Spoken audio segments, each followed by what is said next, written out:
vous parlez de formation. Avez-vous les reins solides vraiment pour recevoir ceux qui désirent d'être formés en la matière ou votre cadre? Est-ce que vous avez de grandes capacités? Si aujourd'hui, beaucoup de jeunes décident de Porto Novo, Semek-Poddy, Agblan-Gana, tout de l'OME Plateau, même d'abord, décident de venir à vous pour être formés, est-ce que vous avez des personnels adéquats pour assumer cette responsabilité? Merci beaucoup, monsieur le journaliste. C'est une question tout à fait pertinente et c'est très, très important. Je suis content que vous l'ayez posée, sinon je l'aurais provoqué. En réalité, quand on parle de formation, le plus important dans un système de formation, c'est ce dont on fait de la connaissance qu'on va acquérir, passe par la formation. Quand vous sortez d'une formation, vous allez voir des gens applaudir, dire voilà, le formateur, il a été très bien, il a montré des techniques, tout ça là, les gens applaudissent tout le monde.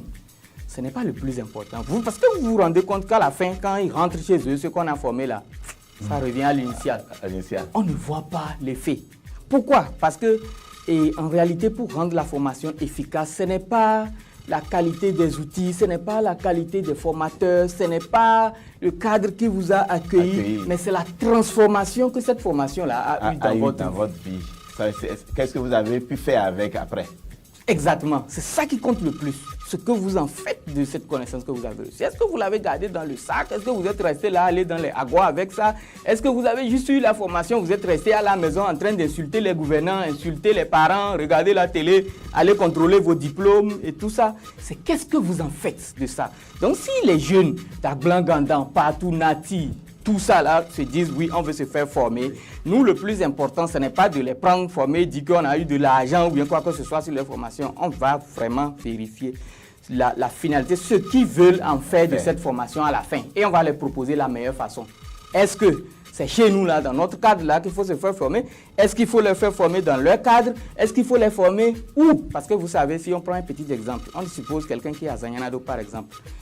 L'environnement de Zanyanado, quand vous le prenez, vous l'amenez à Semek-Poddy, à Djeregbé, vous le formez en fonction des réalités de Djeregbé.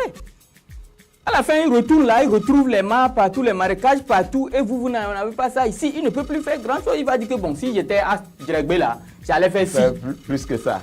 Mais si vous allez et que sur place, avec ces marécages partout là, attention, ça là, voilà comment on fait ça. Avec ceci là, on a produit ceci, voilà ça là. Quand vous partez, il va essayer. Et ça va marcher. Donc, c'est dit que nous valorisons dans un premier temps la formation sur site, la formation en ligne et la formation en présentiel est en troisième position chez nous. Parce qu'on en a formé des milliers, des millions, c'est là. Ce n'est pas que les écoles de formation et les universités agricoles ne forment pas ou bien qu'ils ne donnent pas les compétences qu'il faut. Ou les centres qui sont là ne donnent pas. Ils en donnent, mais qu'est-ce que nous en faisons?